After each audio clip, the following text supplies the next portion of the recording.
Okay, Assalamualaikum warahmatullahi wabarakatuh. Hari ini teacher nak terangkan tentang total internal reflection atau juga dikenali sebagai pantulan dalam penuh. Okey. Okey, keadaan di sini, okey, kelihatan perenang sedang berenang, okey, penyelam sedang berenang dan dia melihat imejnya berada di atas permukaan air.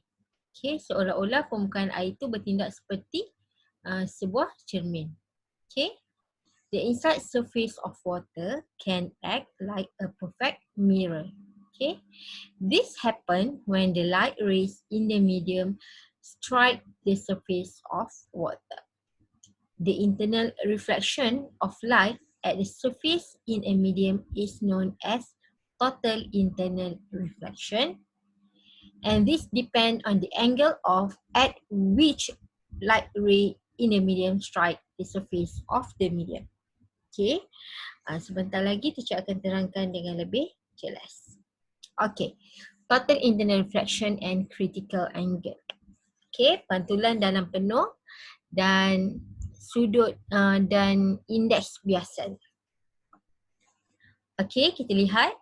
When light travel from denser medium, okay, highlight kat sini denser medium. Cahaya merambat daripada medium yang lebih tumpat ke medium yang kurang tumpat. Okay, to a less dense medium. For example, okay, for this situation, okay, the light strike from water to air. Air ke udara. Maknanya daripada kawasan tumpat ke lebih tumpat. Okay, kawasan tumpat ke lebih kawasan tumpat ke kurang tumpat.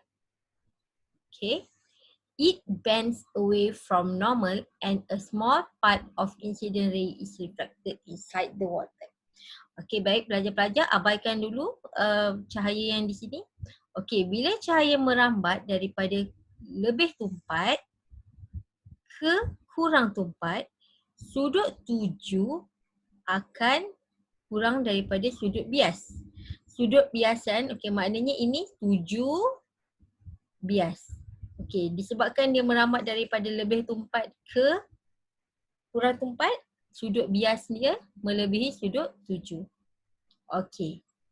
Dan bila kita tambah lagi sudut tuju di sini, katalah kita tambah lagi sudut tuju di sini. Katalah saya tambah lagi sudut tuju di sini. Of course, sudut bias dia akan lagi besar. Sehingga pada satu sudut tertentu, okay, pada satu sudut tertentu, katalah sudut di sini, okay, sinar tujunya di sini, okay, ini sudut tuju, menghasilkan sudut biasan berada betul-betul di sempadan ini. Okay. Jadi apabila sudut sinar tuju, okay, sinar tuju pada sudut tuju ni, bila sudut tuju menghasilkan sudut biasan dia 90 darjah, lihat. Okay, nama sudut tuju ini kita kenali sebagai sudut genting atau in English we call critical angle. Okay, sudut genting. Okay, sudut genting adalah sudut tuju yang menghasilkan sudut bias 90 darjah. Dan ini hanya berlaku jika cahaya merambat daripada lebih tumpat ke kurang tumpat. Okay. Okay, apa kaitan dengan sudut critical, sudut genting ni dengan total internal reflection? Okay, pantulan dalam penuh. Okay, saya berikan satu situasi. Jika saya ada satu sudut tuju yang saya tujukan sudut yang di sini lebih daripada sudut tuju saya ni melebihi sudut genting. Apa berlaku pada sinaran bias? Adakah dia masih lagi 90 darjah? Tidak. Tidak lagi 90 darjah.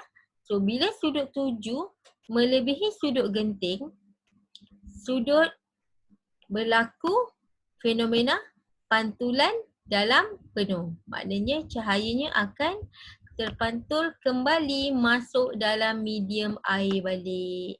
So cahaya daripada air pantul balik dalam medium air. So bila kita sebut pantulan dalam penuh, total internal reflection, maknanya di sini bila sudut tuju ini menghasilkan pantulan dalam penuh. Bila sebut pantulan, maknanya sudut pantulan dalam penuh ini adalah sama dengan sudut R ya, ini R. Pantulan dalam penuh ni adalah sama dengan sudut tuju. Okay, itu kaitan dia. So kat sini kita dah belajar dua perkara, iaitu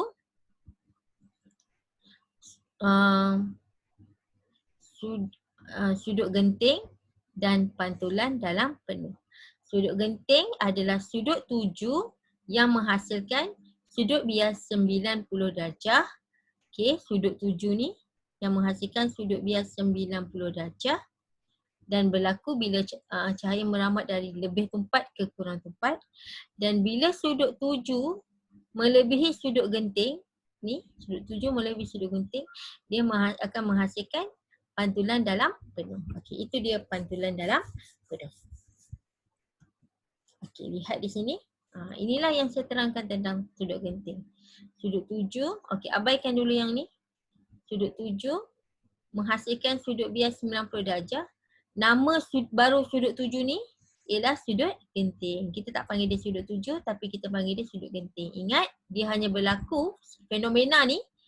Okay, fenomena sudut genting ni hanya berlaku bila cahaya merambat daripada lebih tumpat ke kurang tumpat. Dia tak semestinya daripada air ke udara. Tak semestinya ke udara. Dia mesti dua medium yang berbeza, ketupatan optik, lebih tumpat ke kurang tumpat. Tapi bila cahaya merambat bila sudut tuju melebihi sudut genting, okey, katalah ini sudut tuju saya melebihi sudut genting, apa berlaku? Dia akan terpantul masuk dalam. So ini kita panggil sebagai pantulan dalam penuh. Dia akan masuk sini I, sini ada R. Okay. Okay. As the angle of incidence I increases, the angle of refraction also increase. The angle of refraction reach 90 degrees before the angle of incidence does. So the size of angle of incidence is called as a critical angle. Okay. Okay. So yang inilah yang saya terangkan tadi. Bila sudut tuju melebihi sudut genting, semua cahaya akan terpantul masuk balik ke dalam medium yang sama. Ini medium air, ini medium udara kan? Okey, cahaya masuk. Okey, so berlakulah pantulan dalam penuh. Okay. The ray of light is entirely reflected from the surface at an angle of incidence is called as total internal reflection. Okay, semua cahaya masuk balik, terpantul balik ke dalam medium yang sama ni. Okay, so kita panggil dia total internal reflection atau pantulan dalam penuh. Ingat, fenomena ini hanya berlaku bila cahaya merambat daripada medium yang lebih tumpat kepada medium yang kurang tumpat. Dia tidak syarat mesti daripada ke udara, tidak. Dia boleh medium yang lebih tumpat ke kurang tumpat. Yang kurang tumpat tu tak kisah apa-apa udara ke, apa-apa sahaja medium yang kurang tumpat. Kalau cahaya merambat daripada kurang tumpat ke lebih tumpat, tak akan berlaku fenomena ini. Okay, tengok ni. 7 kecil, bias lebih besar sebab air ke udara. So bila sudut 7, okay, pada satu sudut menghasilkan sudut biasan dia 90 darjah, kita tak panggil dia sudut 7 lagi. Sudut 7 ada nama baru iaitu sudut genting. Okay, so apabila sudut 7 melebihi sudut genting, okay, kita berlaku pantulan dalam penuh. Okay. Okay, two conditions for total internal reflection to occur are, okay, light ray travel from a denser medium to a less dense medium. Okay, saya dah terangkan tadi. Cahaya mesti merambat daripada medium yang lebih tumpat kepada medium yang kurang tumpat. Okay, The angle of incident, okay, sudut tuju mesti melebihi sudut genting. Okay, sudut tuju mesti melebihi sudut genting. So dua situasi berlaku pantulan dalam penuh. Cahaya mesti merambat daripada medium yang lebih tempat ke kurang tempat. Kedua, cahaya yang merambat itu mesti melebihi sudut genting. Okay, sekarang kita pergi kepada hubungan antara pantulan dalam penuh, okay, dengan indeks biasan. So ini adalah formula keempat indeks biasan. Okay, kita dah belajar 3 indeks biasan dan ini adalah formula keempat indeks biasan. So relationship between critical angle and refractive index. Okay, so refractive index. The refractive index of medium n equal to sin I over sin R. Okay, this is the first that we learn. Okay, which is I is angle between the ray with the normal air in air. Yang ini ialah mesti daripada udara ke medium. Okay, mesti kalau kita nak guna ni mesti daripada udara ke medium. Okay, so indeks biasan, bila kita tahu sudut genting, kita boleh gunakan formula indeks biasan sebagai n sama dengan 1 per sin. Okay, kenapa 1 per sin C ni berlaku? Dapat formula ini? Okay, the formula is derived from this situation. Okay, which is n equal to sin I over sin R. Situasi ini hanya berlaku kalau cahaya n ni, I ni mesti daripada udara ke medium. Tapi sekarang ni, okay, so sin, tapi daripada udara kita 90 darjah kan? Okay, sin 90 per sin C. So, sin 90 adalah 1. Okay, sin 90 tekan kalkulator awak dapat 1. Okay, so ini bagaimana formula ini terhasil. So, bila kita tahu critical angle atau sudut genting, kita boleh dapat formula baru kita, iaitu formula keempat, n equal to 1 over sin of critical angle. C for critical angle, sudut genting. Critical in bahasa is genting. Okay, so awak tak perlu hafal formula ini. Okay, cuma nak terangkan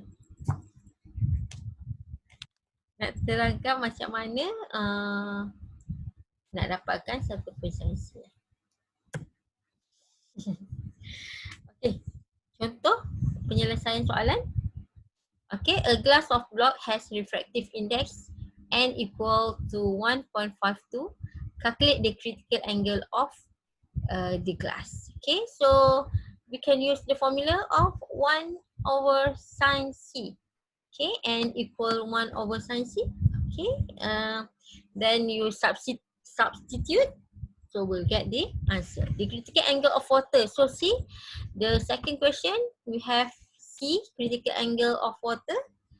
Okay, so determine the refractive index of water. So the refractive index of water can be settled by using formula of n equal 1 over sin C. Okay,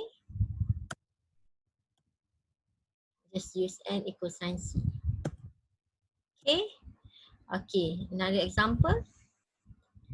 Figure beside shows the path of light ray from glass to air, which is the correct part of the light ray. Okay, so solution, the angle of incident of the. Okay, so the critical angle is 50. 50 greater than critical angle. Okay, total reflection occur. So the correct path of the light ray is LOS. Okay, another example. Okay, this is how to settle down the problem. Draw the path of light ray to show how the fish can seen by the prawn. Okay, so the prawn seen the fish over here. Okay, okay, first draw the normal line. Okay, the light strike from the prawn to here. And what happened when the total internal reflection occur? The light will be reflect totally inside the water. Okay, so this is the reflection. So the light reflect into the eye of fish. Okay, into the fish eye. Okay, what happened?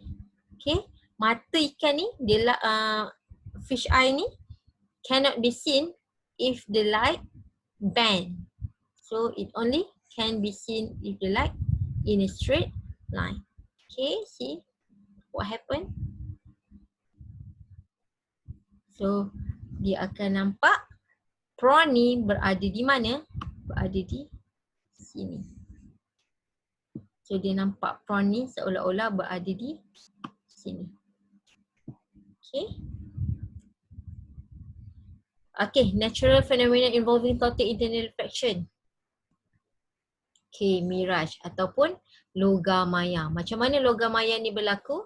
Okay, sebenarnya cahaya daripada atas langit ni menghala ke permukaan bumi. Disebabkan permukaan bumi ni dia ada layer, lapisan-lapisan udara yang berbeza ketempatan. So menyebabkan ketempatan yang berbeza. Okay, so dekat bawah udara lebih panas berbanding dekat atas. Atas lebih sejuk. So udara sejuk lebih tumpat daripada udara panas. So cahaya merambat daripada udara sejuk waktu siang daripada udara sejuk ke kawasan udara panas. Menyebabkan bila sudut tuju ini melebihi sudut genting, cahaya akan terbengkok. Okay, bila cahaya terbengkok masuk dalam mata pemandu, pemandu dia tak boleh lihat cahaya yang terbengkok. Jadi dia akan lihat cahaya yang lurus. Kita buat garisan putih-putih kat sini. So di sinilah kita nampak ada seolah-olah macam air di tengah jalan, tapi sebenarnya air itu adalah pantulan dalam penuh untuk awan.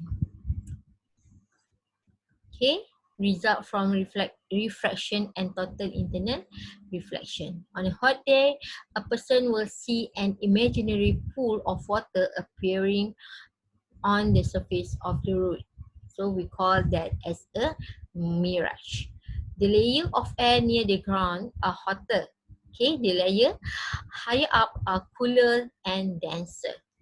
Since the refractive index of air depends on its density. The lower area is hotter layer have a lower refractive index than a layer above them because the difference of density.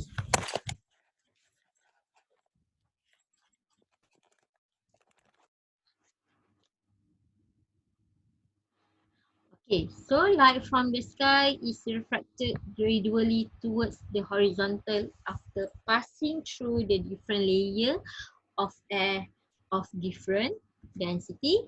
So it meets a layer of air near the ground at an angle greater than the critical angle. Okay, bila sudut tuju ni tuju kan? Okay, kan ada sudut dekat sini. Melebihi sudut genting, so cahaya akan terbengkok kembali. Sebenarnya cahaya dia macam nak masuk balik dalam medium yang sama tapi masuk dalam mata. Mata tak boleh lihat cahaya yang bengkok, so dia lihat lurus lah. Okay.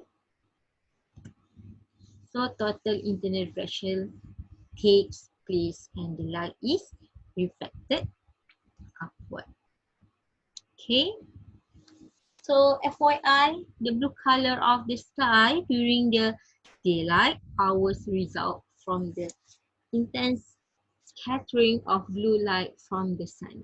Okay, in the early morning and light evening, this blue light must travel through more air, and amount of blue you see is reduced by this scattering. This allows you to see the beautiful yellow, orange and red of the sunrise and sunset.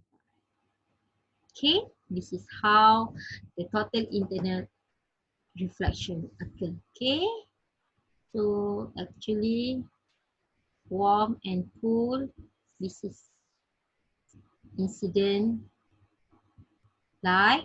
Okay, so when we draw the normal line over here, maybe over here, okay, maybe over here, okay, this is the layer of, so the incident angle here maybe greater than critical angle. That is why the light bend. Okay, so mata tak boleh lihat cahaya yang bengkok, dia hanya boleh lihat. So itu yang kita nampak objek dekat. So maknanya yang air yang kita dekat nampak kat jalan tu adalah itu adalah awan. Okay, ni macam mana kita nampak apa tu, ada objek. Okay, pantulan bayang-bayang objek dalam air. Okay, rainbow atau pelangi. The rainbow is colorful natural phenomena caused by refraction, dispersion and total internal reflection of light within water droplets. Okay, when sunlight shines on millions of water droplets in the air of rain, we will see a multicolored arch. When white light from the sun enters the raindrop, it is refracted and dispersed into its various color components inside the raindrops. When the dispersed light hits the back of the raindrop, it is then refracted again as it leaves the drops, and the color of a rainbow runs from violet along the lower parts of the spectrum to the red along the upper part. Okay, smile sky, a smile in the sky. Okay, tu yang awak nampak. Rainbow bentuk dia macam smile kan.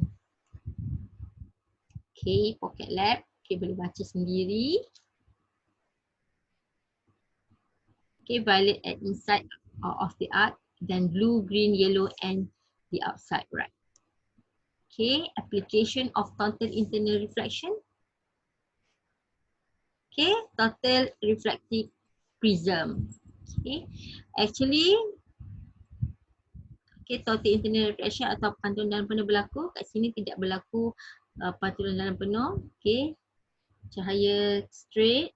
Okay, so sudut 45 ni melebihi sudut genting. Jadi berlaku pantulan dalam penuh. Sebab tu cahaya bila masuk sini, dia tak keluar dari prism. Tapi kalau katalah cahaya ini kurang dari 45 darjah, kurang daripada sudut genting, mungkin cahaya ni akan terkeluar lah. Tapi kat sini, disebabkan 45 ni melebihi sudut genting, semua cahaya akan masuk balik. Tapi dekat sini 90 darjah kan. 90 darjah straight, dia akan straight. Okay, image produced by the total internal reflection are brighter than those produced by mirrors. Okay, lebih jelas sebab tu kita pakai prism dekat dalam binocular. When the light rays strike the inside fact of right angle, glass prism with angle of incident are greater than the critical angle. Okay, for total internal reflection occur. Okay, boleh baca kat sini. Ini adalah penerangan yang saya terangkan tadi. Okay, so ini yang kita guna periskop. Kita gunakan prisma. Okay, boleh juga periskop digunakan apa tu, cermin satah, tapi lebih baik kita gunakan prisma. Okay, okay, sini sudut 7. Okay, so akan straight sebab 90 darjah. So, sudut 7 melebihi sudut genting, pantulan dalam penuh. So, straight sampai bawah, pantulan dalam penuh lagi sekali. Okay, baru masuk dalam mata. Okay, mata nampaklah image yang sama. Okay, ini adalah penerangan. Okay, the image is brighter because all the light energy is reflected. Okay, the image is clearer because there are no multiple image formed in a mirror periscope. So kalau kita guna periskop yang gunakan cermin, kita akan nampak image berlapis-lapis pada satu angle macam kita tengok dalam fitting room. Kalau kita masuk fitting room kan kita nampak image kita kat berlapis-lapis kan kat belakang. Tapi itu disadvantage kalau kita pakai cermin biasa.